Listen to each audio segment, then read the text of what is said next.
We begin with news across the causeway as Mahathir Mohamad left the King's Palace earlier today. This after the Agong completed his interviews on Malaysia's parliamentarians in search of a new government. Dr. Mahathir left at around noon and currently no details are available as to what transpired in the one-hour meeting. He did not stop to speak to the media when he left. A total of 220 out of 222 MPs were polled by the King for who they supported to lead the country, or if they preferred, a snap poll. The remaining two are UMNO MP Nazri Aziz, who is overseas, and Dr. Mahathir is understood to vote for himself.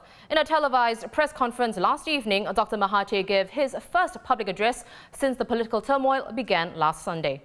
Ada banyak sebab mengapa saya meletak jawatan, tetapi cukuplah saya berkatakan bahawa saya merasa kononnya mendapat sokongan daripada semua pihak sehingga saya tidak dapat memilih pihak mana yang boleh saya pilih. Selain itu, terdapat juga tuduhan bahawa saya tidak berniat untuk melepas jawatan dan gila kuasa. Maka saya letak jawatan kerana saya tidak melihat kuasa dan jawatan itu sebagai be all and end all adalah matlamat saya.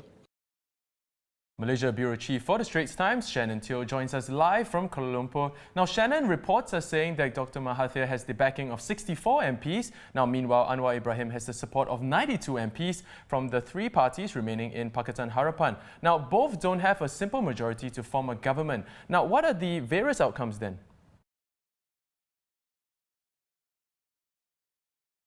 Shannon, can you hear us? Well, yeah, I can. There was a bit of a glitch there. What you could get is one of the three of the following. The Agong could decide that no one has a majority, so we need to go back to the polls. A lot of people don't want that. The other way to do it is to swear in a minority government. People have talked about this, and allow this new prime minister to take his time to find support for important bills, which we call supply and confidence. As long as the government can pass its budget, it can maintain and government can run. The other option is to just give them more time. Let political leaders sort it out amongst themselves, come to an understanding, and to form a government of maybe 2 or 3 different blocks. Now, we should take these numbers with a pinch of salt. This is numbers that we collate from what party leaders are saying. Party leaders are saying, my party voted for Mahathir, my party voted for Anwar.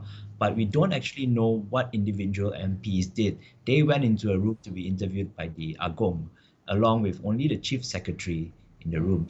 So there's no way to tell what an MP actually did. Right. Well, Shannon, 61 MPs, including those from UMNO and Parti Islam Se-Malaysia, refused both candidates. So who else is in the running to be the next Prime Minister? There is no other serious candidate. There might be those who might have voted for other leaders like Muhyiddin or even Tengku Razaleigh, but none of these are seriously going to get anywhere close to the numbers that Mahathir or Anwar have. Instead, what they've asked for is that they won a snap election. UMNO and PAS probably very bullish about their chances because Pakatan hasn't done well in by-elections over the past year. In fact, at the Tanjung PI by-election in November, Pakatan Harapan only got a quarter of the vote. That's the worst ever performance by any ruling coalition in a parliamentary by-election. Now, Shannon, what kind of a timeline are we looking at here? When can we expect a premier to be appointed and a new government to be formed? Well, I wish it was done yesterday, but we're not so lucky. People are expecting that because the count of the MPs were done yesterday, that we get a result today. And when Mahathir was summoned to the palace this morning, we thought that, hey, this is going to formalize the decision. But we haven't heard anything since then, and that was 5 hours ago. Now, the king and the 8 other state rulers are supposed to meet tomorrow. This was an unscheduled meeting, unscheduled conference of rulers. So it does appear as if they're going to discuss the situation tomorrow. Will they come to a conclusion after that? Nobody really knows. But what's clear is that there are things to be duked out. And so for reporters like myself, we are not holding our breath for the end of this episode. Right. Right, Shannon, let's focus on the state of Johor for a little bit. A new coalition government is expected to take over Johor with a simple majority of 28 seats. Could you tell us more about that? Well, because a couple of, Bersatu, which was Mahathir's party, left Pakatan Harapan, and there were also some rebels from Parti Keadilan Rakyat, which was Anwar's party. So Pakatan Harapan doesn't have the same numbers it used to have. This is not just at federal level, but of course across all the state governments as well. So Johor is one of those governments which had a very slim majority for Pakatan Harapan.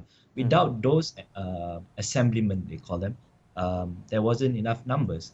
The Sultan of Johor did the same as the Agong and polled the assemblymen, and in his learned and considered opinion, the government has fallen, but there are enough to form a new government which is made up of Barisan Nasional Assemblymen and Bersatu Assemblymen.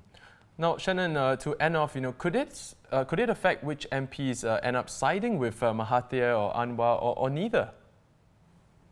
I don't think there's an impact on what happens at federal levels. It's very different pictures, but it does give you maybe a reflection of the thinking of different factions. Now, it has to be said that Bersatu in Johor is very much aligned to Muhyiddin, the president of Bersatu. And he was one of those who was a proponent of this whole alliance that started the whole turmoil on Sunday. He wanted to bring Bersatu and some PKR leaders along with opposition parties to form a completely new government. So that's kind of what has happened in Johor.